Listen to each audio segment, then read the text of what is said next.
j'ai vu une vidéo TikTok qui disait: lorsque tu sors cet ami ou ces amis-là de ta vie et que tu te rends compte que finalement la lumière est en train de te revenir, que t'étais juste en train de bloquer, en ayant ces gens-là dans ta vie, t'étais juste en train de bloquer ta propre baraka dans ta vie en fait. Je n'ai jamais vu quelque chose d'aussi vrai. Guys, il y a 1 an et demi, j'ai décidé de faire le tri dans ma vie. J'ai fait une demande à Allah de m'écarter des personnes qui allaient être un frein dans mon rapprochement avec lui. Il m'a enlevé ce groupe d'amis-là spécifique qui étaient mes amis depuis des années, avec qui j'ai grandi, que je connaissais depuis le lycée. Comment vous expliquer, il m'a fait voir devant mes yeux le manque de respect que finalement ils ont toujours eu à mon égard, le manque de considération qu'ils ont eu aussi, dont une personne particulièrement des 3 qui, guys, quand je vous dis que cette personne, ce qui est fou, c'est qu'elle m'a toujours causé du tort, ok? Elle a toujours très mal parlé de moi, derrière mon dos aux gens. Elle a toujours médit sur ma personne. C'est-à-dire que si un jour elle m'invitait à un endroit avec ses copains, à la fin d'une conversation que j'avais avec des amis à elle, ses amis me disaient: oh, truc de fou, mais t'es hyper gentille finalement, Mélissa. Comme si que j'étais la peste du coin, tu vois. Comment elle me vendait aux gens, etc. Et à chaque fois, j'ai mis l'exemple de personnes de son entourage qui venaient voir et qui me disaient: trop bizarre, genre t'es hyper gentil en fait, je comprends pas, tu vois. Et c'est juste parce que j'ai appris avec le temps qu'elle parlait très mal de ma personne, qu'elle me rabaissait, qu'elle m'humiliait. Dans mon dos, j'ai toujours dit, c'est une personne qui m'a rabaissée dans mon entièreté et qui a entaché mon nom de famille, tu vois. Et Allah m'a montré foncièrement, parce que en fait j'ai jamais réussi, finalement par amour pour elle, par amour de notre amitié, quand ça fait plus de 10 ans que t'es amie avec cette personne-là, t'as du mal à t'en détacher, etc. Mais c'est comme si, vous voyez, celle que je suis devenue aujourd'hui, hyper healthy, qui fait attention à sa santé mentale, qui fait attention à sa santé physique, qui fait attention à ses fréquentations, qui fait attention à ses sorties, qui fait attention à son énergie, en fait, tout simplement, qui prend soin de sa tête, de son corps, de son esprit, de son âme en soi. Ça faisait des années que je rêvais d'être comme ça, mais que je n'arrivais pas.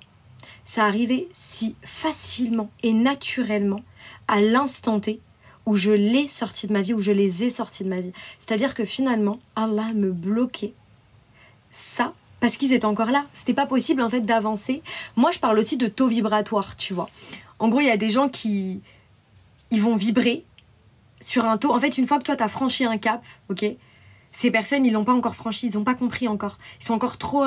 ils sont pas dans la même compréhension que toi. Donc toi, tu sais, ton cap, ça y est, t'as glow up, tu vois.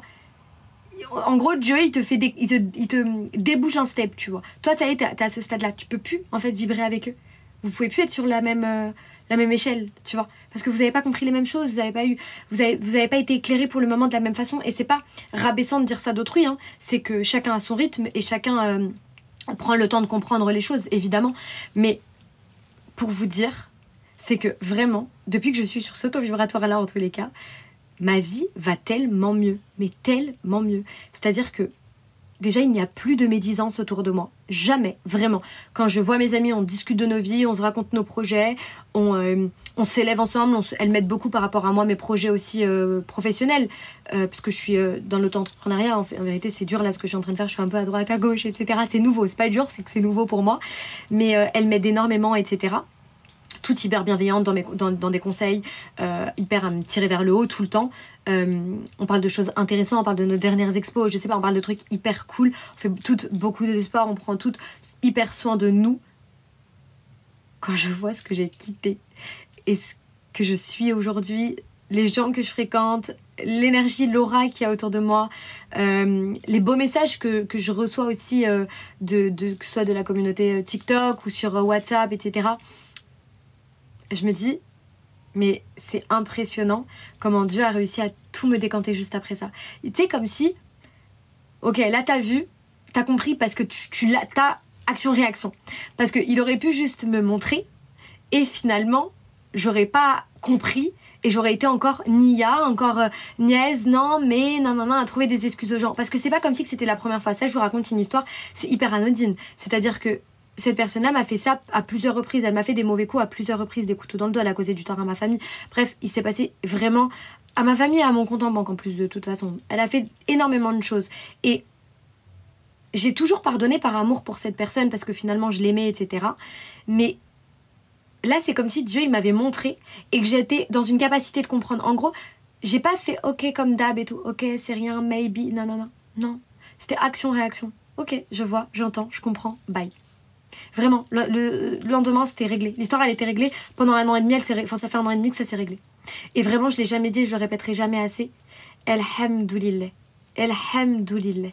Elhamdoulillah. C'est-à-dire que vraiment, guys... Non, moi, j'hallucine.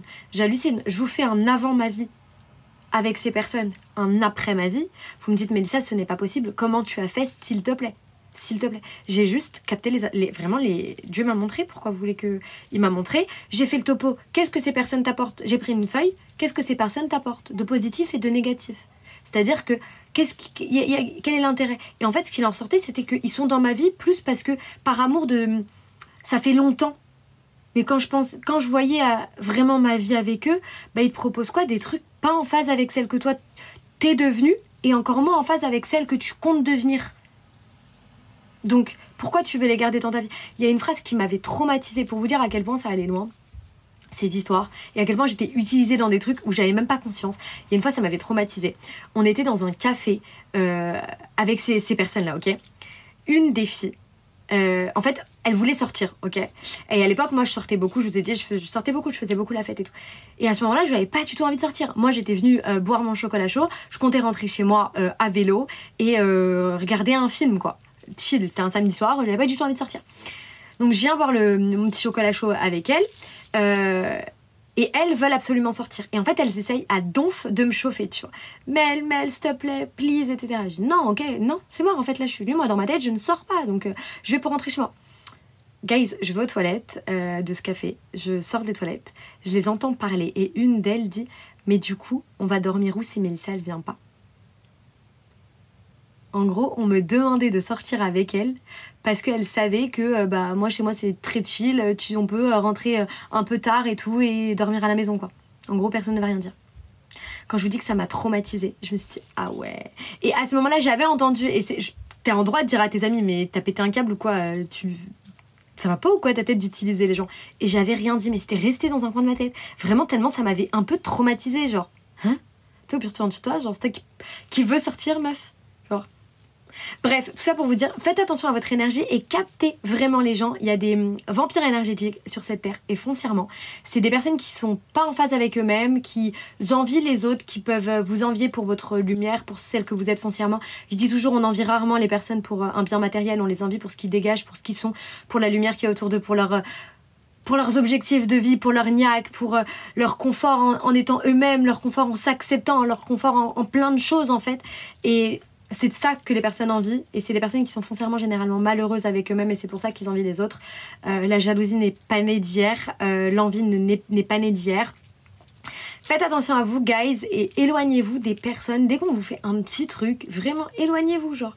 Éloignez-vous, parce que ça sert à rien d'accepter par amour, parce qu'une personne qui vous aime et qui vous respecte, elle vous fait pas n'importe quoi. Et elle parle pas mal de vous, non, c'est pas ça. Voilà, bisous guys, 8 minutes de talk. Vous allez me défoncer moi, vous allez me dire, là tu me sors ton podcast. I need to. Bye.